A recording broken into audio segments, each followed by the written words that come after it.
Saya teringat pelajaran dulu sewaktu di kampus di negeri seberang. Di hari pertama pelajaran sejarah Amerika 101, sang dosen bercerita, J.P. Kuhn adalah pemimpin ekspedisi pelayaran bisnis pertama yang menggunakan saham sebagai pembiayaan ekspedisi timur jauh untuk mendapatkan biji pala atau nutmeg. Sehingga bertemu atau bertempur di pulau kecil yang dikuasai Inggris yang bernama Pulau Run di wilayah Ternate Tidore. Sehingga akhirnya terjadi tukar guling atau dalam bahasa bisnis yang terkenal adalah namanya swap share. Inilah deal pertama pertukaran wilayah Pulau Run milik Inggris ditukar dengan New Amsterdam di Amerika. New Amsterdam di pulau itu kemudian hari dikenal dengan nama barunya hingga sekarang dengan nama New York. Jadi kalau tidak ada Pulau Run penghasil biji pala, maka New York dan New Frontier Inggris bernama Amerika tidak akan pernah seperti sekarang ini. Kembali ke kapitalisme modern. Perjalanan Jan Pieter Soen Koen itu memerlukan biaya sangat besar. Karena itu dibuatkanlah sebuah usaha yang bernama VOC, Dutch East Indies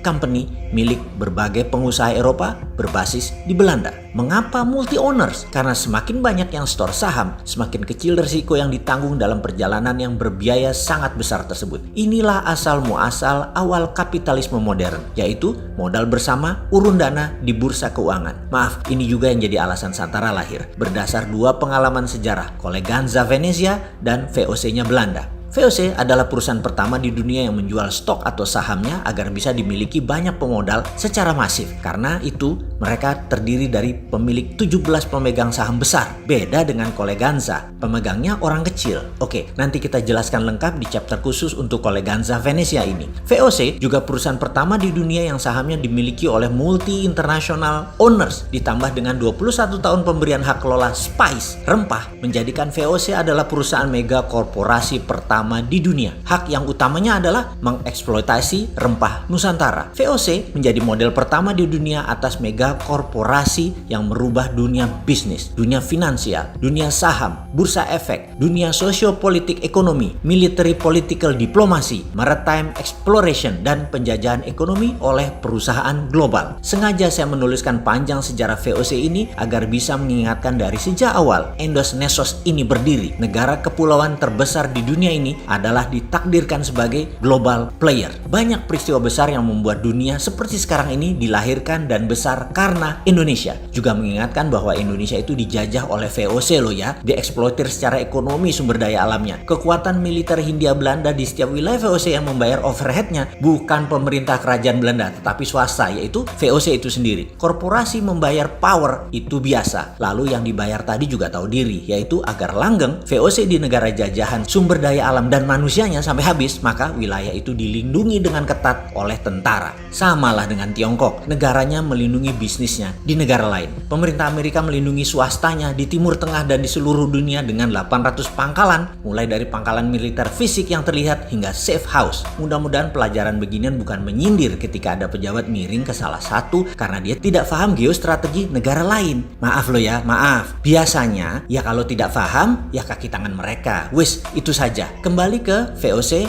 di Nusantara. Rebutan nutmeg, biji pala yang di zaman itu lebih mahal dari emas karena bisa menyembuhkan wabah penyakit yang melanda Eropa. Jadi new normal setelah wabah penyakit di Eropa secara singkat adalah Inggris dapat Amerika, Belanda dapat Indonesia. Deal bisnis yang merubah peta politik dunia. Kita lompati sebentar ke masa setelah Perang Dunia Kedua di Indonesia. Seperti tadi kita ingatkan, Indonesia memang ditakdirkan sebagai global player dan ini semua tergantung dari siapa yang mengelola negaranya. Kita semua sepakat bahwa Indonesia ada emas. Budaya logam Nusantara salah satu yang terbaik di dunia. Kesuksesan Majapahit menyatukan Nusantara dengan tanpa tumpah darah adalah menggunakan perjanjian logam. Emasnya Majapahit. Terbukti hingga saat ini ada emas di setiap kerajaan dan kasultanan di Nusantara. Kemudian syarikat dagang yang menyebarkan Islam di Nusantara, terutama tanah Jawa, menggunakan kekuatan emasnya Wali Songo. Hal inilah yang menjadikan Nusantara memeluk Islam tanpa merubah budaya karena masuknya lembut. Asli budaya Nusantara dan kita semua harus berterima kasih kepada kepada Wali Songo dan caranya mereka. Kembali ke emas, Pak Karno tahu sekali cadangan emas Nusantara ini dan di tahun 1955 sebagai dasar undangan 50 negara hadir di Indonesia dalam konferensi Asia Afrika karena Indonesia memiliki tangan di atas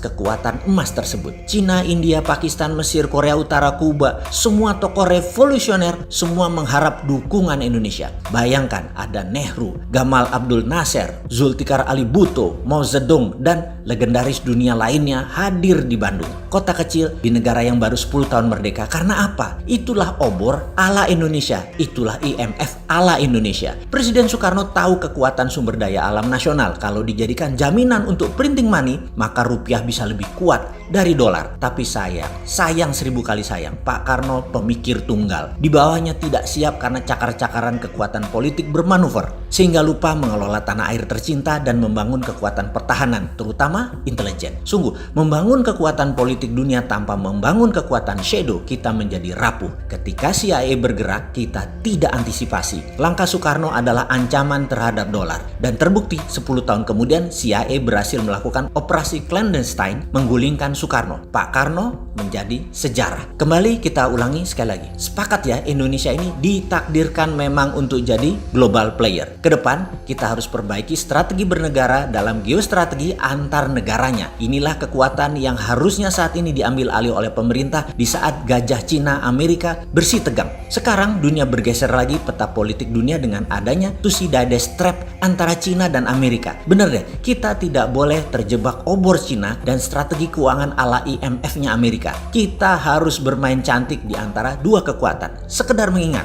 jangan miring ke Amerika, jangan miring ke Cina. Gunakan hati ke depannya di dalam berbangsa dan bernegara. Sungguh, gunakan lebih dari satu hati di dalam mengelola negara. Hati-hati.